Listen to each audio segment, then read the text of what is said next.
Hello futures of India, कैसे आप लोग। मैं संदीप पाठक कॉमर्सशाला के वर्चुअल क्लासरूम में आपका स्वागत करता हूं।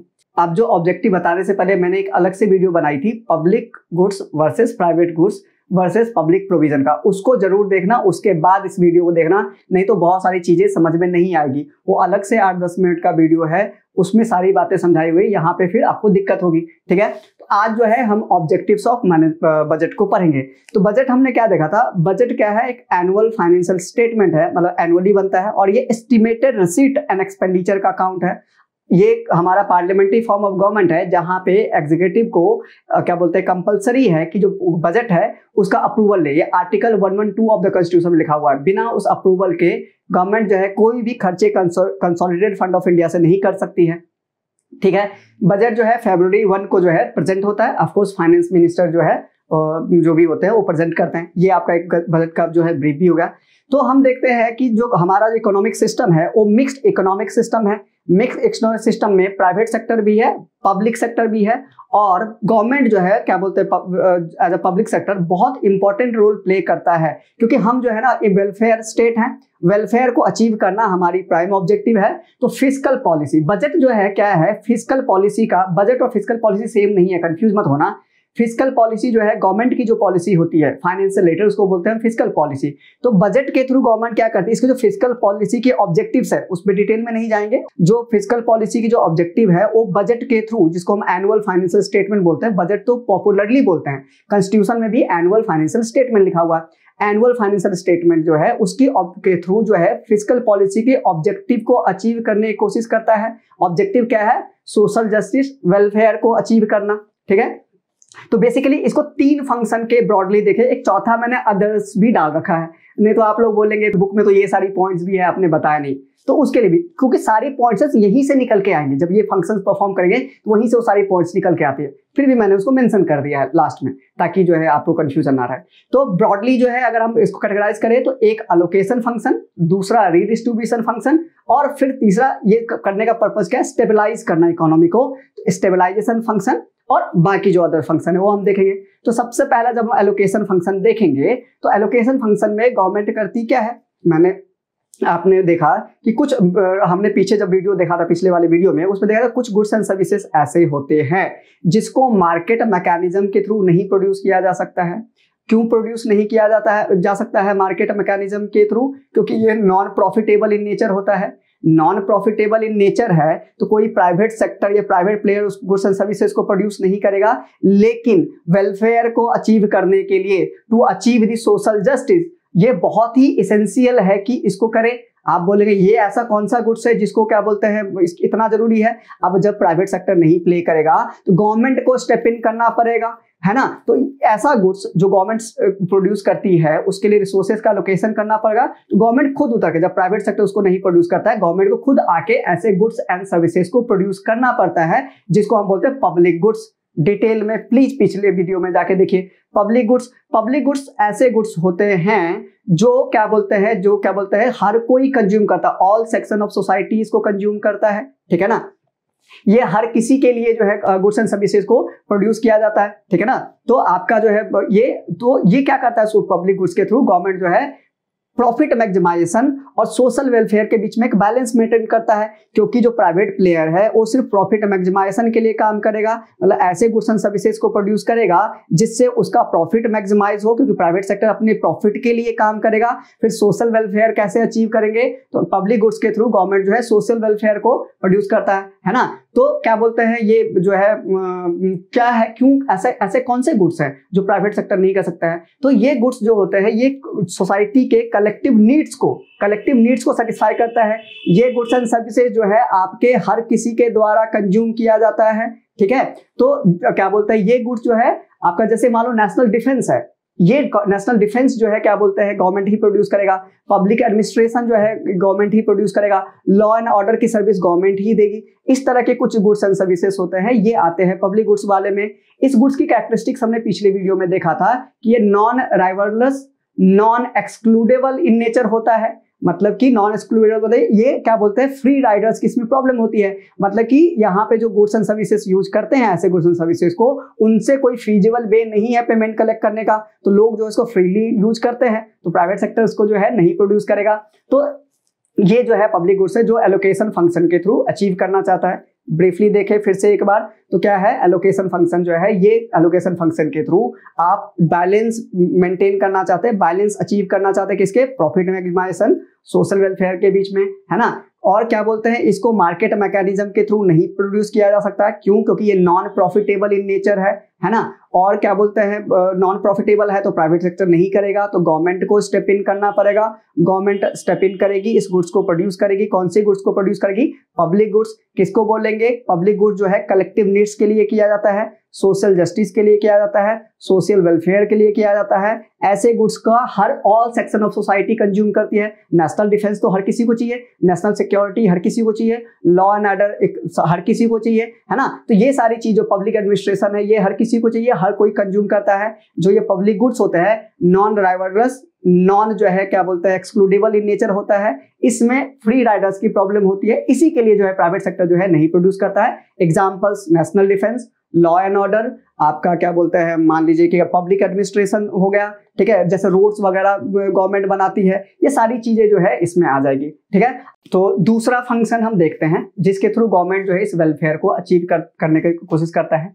देखो आपका, जैसे कि बार बार हम डिस्कस कर रहे हैं कि वेलफेयर स्टेट का प्रिंसिपल ऑब्जेक्टिव क्या है, वेलफेयर को अचीव करना, सोशल जस्टिस को अचीव करना। सोशल जस्टिस कब होगी, देखो सोशल जस्टिस हम उसको बोलते हैं जब सोसाइटी में सब इक्वल हो, क्योंकि यहाँ फाइनेंस और इनकम की बात कर रहे हैं, तो हम क्या बात करेंगे, इक्विटेबल डिस्ट्रीब्यूशन हो, किसका, इनकम एंड वेल्थ का इक्विटेबल डिस्ट्रीब्यूशन हो। इक्विटेबल डिस्ट्रीब्यूशन लगभग सब बराबर हो, तो हम इक्वल डिस्ट्रीब्यूशन नहीं बोल रहा है, मैंने क्या इक्विटेबल बोला है ना, तो एग्जैक्ट इक्विलिटी तो नहीं, ऐसा तो नहीं हो सकता सबका इनकम 10-10 हजार ही हो, ऐसे नहीं किया जा सकता है। लेकिन कोशिश किया जा सकता है जो inequality in income and wealth है उसको कम किया जा सके, है ना, उसको करेंगे। तो इस इनकम इनइक्वालिटी को कैसे कम करेंगे, और ये इनकम इनइक्वालिटी आप बोलेंगे है ही क्यों, ऐसा कुछ हम ना करें कि इनकम इनइक्वालिटी ना आए, वो तब हो सकता है जब जो हमारा जो है ना सिस्टम है, इकोनॉमिक सिस्टम, उसको टोटली चेंज कर दें।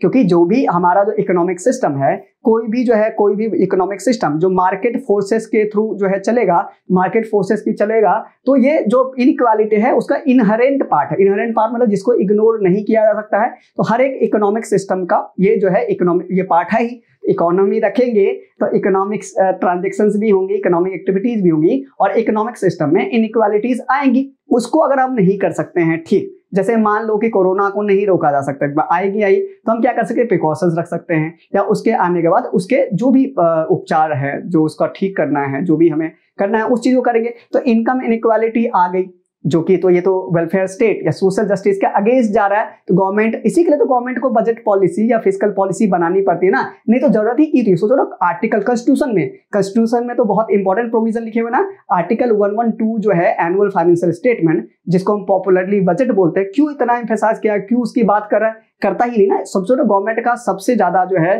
क्या बोलते हैं बजट की हर कोई वेट करता है, गवर्नमेंट भी उसमें बहुत टाइम एनर्जी लगाता है, समझ रहे ना, तो बहुत ही इंपॉर्टेंट है।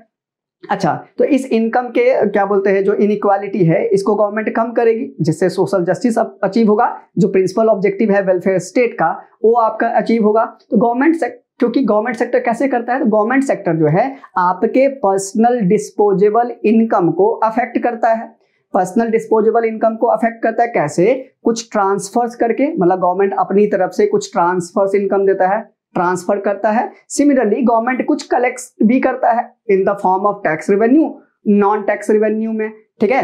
तो अब इसको करके आपके पर्सनल डिस्पोजेबल इनकम को क्या बोलते हैं इम्पैक्ट करता है। अभी देखते हैं पर्सनल डिस्पोजेबल इनकम क्या है ना। तो कैसे करता है, जैसे जो रिच हैं, जिनके पास ज्यादा इनकम है, पेइंग कैपेसिटी है, उनसे टैक्स चार्ज किया तो उनका इनकम कम कर दिया। मान लो अगर रिच से कोई मतलब अमीर है, उससे आपने इनकम ले, जिसका इनकम ज्यादा है उससे आपने पैसे ले लिए, टैक्स ले लिए, तो उसका इनकम थोड़ा सा कम हुआ। जो गरीब है उसको आपने subsidies the in the form of money, cash, आपने उसको कुछ ट्रांसफर इनकम दिया। आप बोले कौन सा ट्रांसफर इनकम, स्कॉलरशिप दे दी, एजुकेशन के लिए कुछ दे दिया, घर बनाने के लिए पैसे दे दिए, समझ रहे ना, इस तरह के कुछ ट्रांसफर इनकम दिए, तो उसके खर्चे आपने कम कर दिए।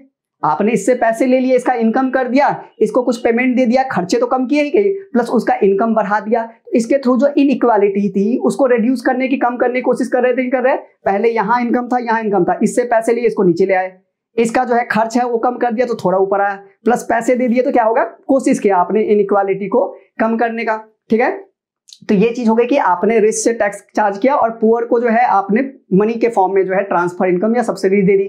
सिर्फ इतना ही नहीं करते हैं, आप पुअर को सब्सिडाइज रेट पे, मतलब कम रेट पे जो है गुड्स एंड सर्विसेज भी ऑफर करते हैं। आप बोले कौन सा, पीडीएस बहुत फेमस है, फूड सिक्योरिटी एक्ट के थ्रू फ्री राशन वगैरह देना या कम प्राइस पे राशन देना आपका। उसके बाद जो है आपका एलपीजी का आपने सुना होगा, कम पैसे पे गरीबों को एलपीजी सिलेंडर देना। इस तरह की बहुत सारी गुड्स एंड सर्विसेज की जो चीजें है ना, सब्सिडाइज रेट पे, मतलब मार्केट में अगर वो 100 रुपए का अवेलेबल है तो उसको अगर 50 रुपए पे दिया तो उसका 50 रुपया बचा दिया ना, तो उसका क्या हुआ, 50 रुपए से आपने इनकम बढ़ा दिया। इस तरह से गवर्नमेंट जो है चीज को करती है। अच्छा, तो मैंने वर्ड यूज किया कि गवर्नमेंट क्या करती है, आपके पर्सनल डिस्पोजेबल इनकम को अफेक्ट करती है। बहुत डिटेल में तो हम नेशनल इनकम वाला पढ़ेंगे तब देखेंगे। देखो, नेशनल जो इनकम होता है, मतलब पूरी इकोनॉमी का इनकम को हम एग्रीगेट इनकम को नेशनल इनकम बोलते हैं। नेशनल इनकम का दो पार्ट है, एक तो प्राइवेट सेक्टर का इनकम, एक पब्लिक सेक्टर का इनकम। पब्लिक सेक्टर के इनकम को या पब्लिक इनकम जो गवर्नमेंट का इनकम होता है उसको हम पब्लिक इनकम बोलते हैं। प्राइवेट इनकम जो प्राइवेट सेक्टर के लिए होगा उसमें कौन आएगा, हाउस होल्ड होगी और फर्म होगी। ठीक है, फर्म मतलब जो बिजनेस हाउसेस हैं, फर्म होगी और हाउस होल्ड होगा। हम लोग हाउस होल्ड में आएंगे, इंडिविजुअल्स। तो हाउस होल्ड का जो इनकम होता है, उस प्राइवेट इनकम का पार्ट दो, फर्म का, हाउस होल्ड का। हाउस होल्ड का जो इनकम होता है, क्योंकि वो पर्सनल है, किसी पर्सन का है, तो उसको हम पर्सनल इनकम बोलते हैं। अच्छा, आपने जो भी इनकम कमाई, मान लीजिए कि मैंने क्या बोलते हैं 10 लाख रुपया कमाया। अब ये 10 लाख रुपया क्या पूरा मेरा है क्या, पूरे 10 लाख को मैं खर्च कर सकता हूँ क्या? मेरा पर्सनल इनकम तो है, लेकिन पूरे 10 लाख मैं खर्च नहीं कर सकता हूँ। आप बोलेंगे क्यों नहीं कर सकता हूँ? मुझे उस 10 लाख पे गवर्नमेंट को टैक्स देना होगा कि नहीं देना होगा? देना होगा। और भी कोई गवर्नमेंट सर्विसेज में यूज कर रहा होगा, कोई फीस होगी, कोई फाइन होगी, कोई पेनाल्टी होगी, उसको भी पे करना होगा। तो मेरे पर्सनल इनकम में से जो भी मैं गवर्नमेंट सेक्टर को या गवर्नमेंट को पेमेंट कर रहा हूँ, मेरे पर्सनल इनकम में से जो भी, जैसे मेरे टैक्स की है, ये तो लायबिलिटी है ना, मुझे पे करना ही पड़ेगा। तो उसको मैं यूज नहीं कर सकता ना, क्यों? क्योंकि मेरा पैसा नहीं है, वो गवर्नमेंट का पैसा है, मुझे गवर्नमेंट को पेमेंट करना है। तो मैं अपने पर्सनल इनकम में से अगर मैं गवर्नमेंट को जो टैक्स पे या कोई भी फॉर्म में पेमेंट कर रहा हूँ, वो अगर माइनस कर दूं तो मेरा क्या आएगा? पर्सनल डिस्पोजेबल इनकम, जिसको पीडीवाई जो है टेक्निकली लिखा जाता है। वाई इनकम को सिंबलाइज करता है, नेशनल इनकम को पीडीआई जो भी आप बोले, तो पर्सनल डिस्पोजेबल इनकम। ठीक है, ये चीज क्लियर हुआ। अब तीसरा वाला फंक्शन हम समझते हैं, जिसके थ्रू जो है आपका वही ऑब्जेक्टिव को अचीव किया जाता है, वेलफेयर स्टेट वाला या वेलफेयर वाला। ठीक है ना। तो तीसरा फंक्शन है स्टेबिलाईजेशन फंक्शन, कि आप देखो इकोनॉमी को स्टेबल रखना है। अच्छा, आप बोलेंगे स्टेबल रखने का क्या मतलब है, स्टेबलाइजेशन का क्या मतलब है? तो स्टेबलाइजेशन का मतलब क्या होता है? जो अनसर्टेनिटी है, जो फ्लक्चुएशंस है इकोनॉमी में, स्टेबल रहना। देखो, टोटली स्टेबल तो नहीं इकोनॉमी, क्योंकि इकोनॉमी जो है बहुत डायनेमिक चीज है, बहुत ही, क्योंकि बिजनेस एनवायरनमेंट डायनेमिक है ना, तो इसको नहीं किया जा सकता है। और इसी बिजनेस इकोनॉमिक इसी एनवायरनमेंट के अंदर जो है इकोनॉमी भी काम करती है, तो इसको तो पूरी स्टेबल नहीं किया जा सकता, लेकिन जो ये फ्लक्चुएशंस है, अनसर्टेनिटी है, उसको कम किया जा सके ताकि प्रेडिक्टेबिलिटी आए। ठीक है ना। तो ये क्या करता है कि आपको करता है, क्योंकि हमारा जो सिस्टम है वो क्या है? फ्री मार्केट इकोनॉमिक सिस्टम है। फ्री मार्केट इकोनॉमिक सिस्टम में क्या होता है कि जो मार्केट फोर्सेस हैं वो फ्रीली प्ले करते हैं। क्या होते हैं मार्केट फोर्सेस? पता है आपको, डिमांड एंड सप्लाई को हम मार्केट फोर्सेस बोलते हैं। बहुत इंपॉर्टेंट मार्केट फोर्सेस है, ये फ्रीली प्ले कर रहे हैं, है ना, अपने आप प्ले कर रहे हैं। तो इसके कारण क्या होगा, ये जैसे ही ये फ्रीली प्ले करेंगे तो बहुत ज्यादा पॉसिबिलिटी है, बहुत ज्यादा पॉसिबिलिटी है, ये तो होगा ही होगा। क्या होगा? अनसर्टेनिटी एंड फ्लक्चुएशन जो है आएंगे, मतलब कि इन्फ्लेशन और डिफ्लेशन भी क्रिएट होगा। क्या होगा? इन्फ्लेशन, जिसको हमने बोला था प्राइस राइज। डिफ्लेशन मतलब मार्केट में डिमांड या सप्लाई कम है। इन्फ्लेशन का जस्ट उल्टा है ना, कि बहुत प्रोडक्शन नहीं हो रही है, डिमांड एंड सप्लाई कम है, एम्प्लॉयमेंट अपने लोएस्ट लेवल पे, वगैरह वगैरह जो है चीजें जो है। इसको हमारा टॉपिक का पार्ट नहीं है, समझिए इन्फ्लेशन या डिफ्लेशन कम होगा। तो अब जब ऐसा सिचुएशन आएगी तो प्राइवेट प्लेयर तो कुछ करेगा नहीं, वो तो अपना फ्री मार्केट में अपना कर रहा है ट्रांजेक्शन। डिमांड ज्यादा हो रही है तो ज्यादा सप्लाई कर रहा है, डिमांड कम हो रही है तो सप्लाई करना बंद कर दिया, एम्प्लॉय को जो है जॉब से निकाल दिया। वो तो अपने प्रॉफिट के लिए काम करेगा, वो तो सोसाइटी के वेलफेयर या सोशल जस्टिस को ध्यान में नहीं रखेगा। तो ऐसा सिचुएशन जब इस फ्री प्ले ऑफ मार्केट के कारण इन्फ्लेशन या डिफ्लेशन की सिचुएशन आई तो गवर्नमेंट को इंटरवीन करना पड़ेगा। आप बोले गवर्नमेंट इंटरवीन करके क्या करेगा? गवर्नमेंट जो है इनकम एंड एम्प्लॉयमेंट को, प्राइस को, डिमांड को, सप्लाई को इंपैक्ट करेगा। आप बोले गवर्नमेंट कैसे डिमांड एंड सप्लाई को इंपैक्ट कर देगा? गवर्नमेंट डिमांड एंड सप्लाई को इंपैक्ट करेगा, फ्लक्चुएशंस को कम करेगा, इकोनॉमिक ग्रोथ को अचीव करेगा, इनइक्वालिटी कम करेगा, स्टेबिलिटी को मेंटेन करेगा। कैसे, समझिए जरा। क्या बोलते हैं, और ये कैसे करेगा? बजट के थ्रू। हम बजट के बारे में पढ़े ना, तो बजट क्या है? एक पॉलिसी टूल है, जिस पॉलिसी टूल में क्या है, कुछ प्रोविजंस होते हैं कुछ तरीके से। आप बोल रहे क्या करता है बजट में? तो बजट में क्या करता है? बजट के थ्रू गवर्नमेंट एक्सपेंडिचर भी करता है, टैक्सेस भी कलेक्ट करता है। किसी साल टैक्स का जो स्लैब घटा दिया, कभी बढ़ा दिया, किसी चीज पे ज्यादा टैक्स लगा दिए, किसी चीज पे कम टैक्स लगा दिए। इसके कारण क्या करता है? उनके डिमांड एंड सप्लाई को इंपैक्ट करता है। अब मान लीजिए कि मार्केट में इन्फ्लेशनरी प्रेशर है या इन्फ्लेशन का सिचुएशन है, मतलब प्राइस राइज हो रही है। इन्फ्लेशन होता कब है? मॉनेटरी पॉलिसी में मैंने दिखाया था, जब एग्रीगेट डिमांड, जो एग्रीगेट डिमांड है मतलब क्या, सारे इकोनॉमी में सब लोग मिलके सारे प्रोडक्ट्स का जो डिमांड कर रहे हैं उसको एग्रीगेट डिमांड बोलेंगे। मतलब सब जो एग्रीगेट डिमांड है ये ज्यादा हो जाएगा एग्रीगेट सप्लाई से। कॉमन सी बात, डिमांड ज्यादा है, सप्लाई कम है, तो क्या होगा? प्राइस राइज होगी। इसी को हम इन्फ्लेशन बोलते हैं ना। अच्छा, ज्यादा डिमांड क्यों हो रही है? लोगों के जेब में पैसा है, तो मॉनेटरी आरबीआई भी यही करती थी, लोगों के जेब से पैसा निकाल लेती थी। गवर्नमेंट भी ऐसा ही कुछ करेगी। आप बोले कैसे करेगी? तो गवर्नमेंट जो एक्सपेंडिचर कर रही है उससे मार्केट में पैसा जा रहा है, इकोनॉमी में पैसा जा रहा है, तो गवर्नमेंट अपना एक्सपेंडिचर कम कर देगी। जो भी इंफ्रास्ट्रक्चर प्रोजेक्ट पे, बाकी प्रोजेक्ट पे जो खर्चे करते हैं, गवर्नमेंट क्या करेगी? इंफ्रास्ट्रक्चर डेवलपमेंट या जो खर्च कर रही है या बहुत सारे जो रेवेन्यू एक्सपेंडिचर होते हैं उसको अभी हम कंपोनेंट्स ऑफ क्या बोलते हैं बजट देखेंगे, उसमें देखेंगे। गवर्नमेंट क्या करेगी? गवर्नमेंट अपना एक्सपेंडिचर कम कर देगी। गवर्नमेंट ने एक्सपेंडिचर कम किया मतलब गवर्नमेंट ने पैसे मार्केट में कम डाले। तो गवर्नमेंट एक्सपेंडिचर करेगा, रोड बनाएगा, ब्रिज बनाएगा, तो क्या होगा? आम पब्लिक से ही के लेबर होंगे, आम पब्लिक से ही रॉ मटेरियल परचेज करेगा, तो उससे क्या होगा कि मार्केट में पैसे जाएंगे। गवर्नमेंट ने क्या बोलते हैं एक्सपेंडिचर कम किया, मार्केट में पैसे कम गए, डिमांड कम हुआ, प्रेशर क्या बोलते हैं इन्फ्लेशन कम हुआ। दूसरा क्या करेगा? गवर्नमेंट टैक्स का रेट बढ़ा देगा या टैक्स बढ़ा देगा। अब जैसे ही टैक्स बढ़ाए तो आपके इनकम का भी देखा ना, पर्सनल डिस्पोजेबल इनकम क्या है? ऐसा इनकम जो आप खर्च कर सकते हैं। खर्च कौन सा कर सकते हैं? जो भी आपका पर्सनल इनकम है उसमें से गवर्नमेंट का जो भी पेमेंट करना है टैक्स वगैरह का, उसको माइनस करने के बाद तो गवर्नमेंट ने अपना टैक्स बढ़ा दिया, तो पर्सनल इनकम में से ज्यादा तो पैसा जो पार्ट जो है आपने गवर्नमेंट को दिया, तो आपका जो पर्सनल डिस्पोजेबल इनकम है वो कम हो गया। पर्सनल डिस्पोजेबल इनकम कम हुआ तो आपके पास जेब में पैसे कम बचे तो आप कम डिमांड करेंगे तो क्या होगा? वो जो इन्फ्लेशन वाली सिचुएशन है वो कूल डाउन होगी। तो गवर्नमेंट इन्फ्लेशन वाले सिचुएशन में क्या करता है कि एक्सपेंडिचर को कम करता है गवर्नमेंट अपने, और टैक्स को बढ़ा देता है। उल्टा सिचुएशन ले लेता है जब मान लीजिए मार्केट में डिफ्लेशन है। डिफ्लेशन कैसा सिचुएशन होता है? जहां पे डिमांड एंड सप्लाई बहुत ही लुकवार्म होता है, मतलब कि बहुत ही कम डिमांड एंड सप्लाई है। जैसे कोरोना वाले पीरियड में ले लीजिए कि गुड्स एंड सर्विसेज प्रोड्यूस नहीं हो रही है। अच्छा, डिमांड एंड सप्लाई कम होगी तो गुड्स एंड सर्विसेज का प्रोडक्शन नहीं होगा तो क्या हो गया? एम्प्लॉयमेंट नहीं मिलेगी तो और इनकम नहीं आएगा और डिमांड कम होगा, तो इकोनॉमी रिसेशनरी साइकिल में चला जाएगा, जिसको हम बोलते हैं विशियस साइकिल। एक तो होता है वर्चुअस साइकिल, पॉजिटिव वाला, निगेटिव साइकिल मतलब विशियस साइकिल में चला जाएगा। तो गवर्नमेंट को यहाँ भी इंटरवेन करना पड़ता है। आप बोलेंगे कैसे इंटरवेन करेगा? गवर्नमेंट इंटरवेन करेगा। अब देखो उस वाले सिचुएशन में पैसा निकाला था मार्केट से, अब क्या करेगा? मार्केट में पैसा डालेगा। कैसे डालेगा? गवर्नमेंट अपना एक्सपेंडिचर बढ़ा देगा बजटरी डेफिसिट के थ्रू।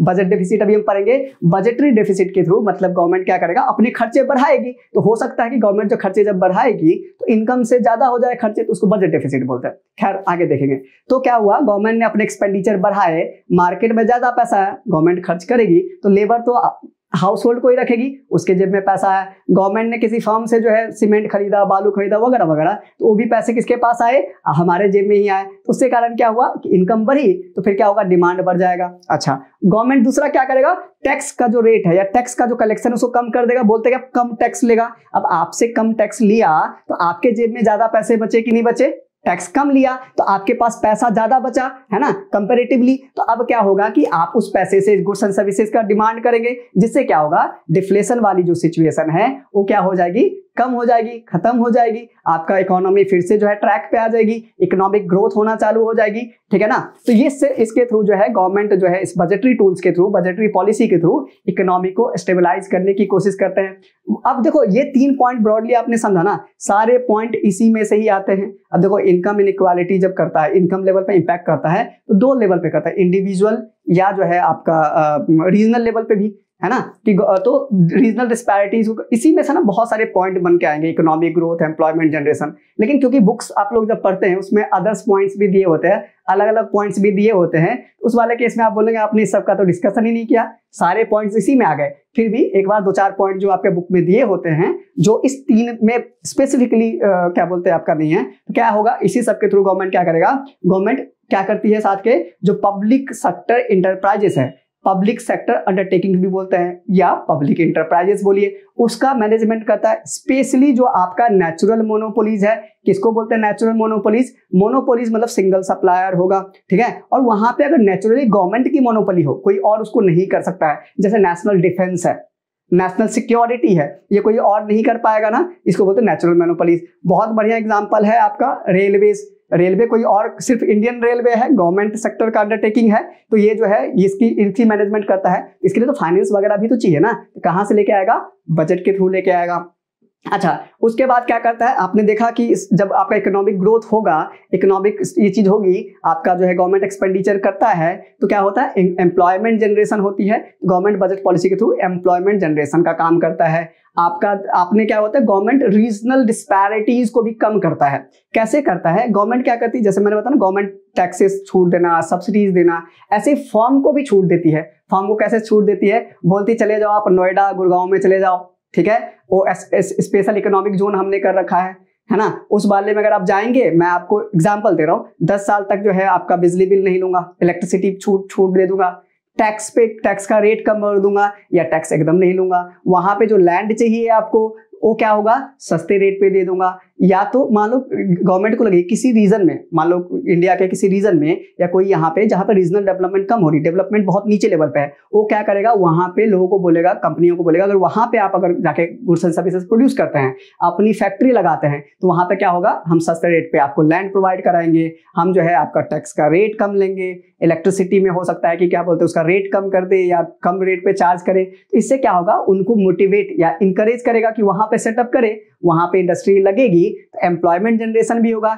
एम्प्लॉयमेंट जनरेशन होगी, फिर इनकम वगैरह सारी सिचुएशन नॉर्मल हो जाएगी, तो उसका भी डेवलपमेंट होगा। तो ये जो रीजनल डिस्पैरिटीज थी, मतलब दोनों अनइक्वल रीजन था, एक रीजन बहुत डेवलप, एक बहुत कम, वो कम हो जाएगा, और इस सबसे अल्टीमेटली क्या होगा, इकोनॉमिक ग्रोथ एंड डेवलप होंगे। तो ये बेसिकली हमारा जो है ऑब्जेक्टिव ऑफ द बजट था, ठीक है। तो मिलते हैं अगले क्लास में, तब तक के लिए थैंक यू सो मच।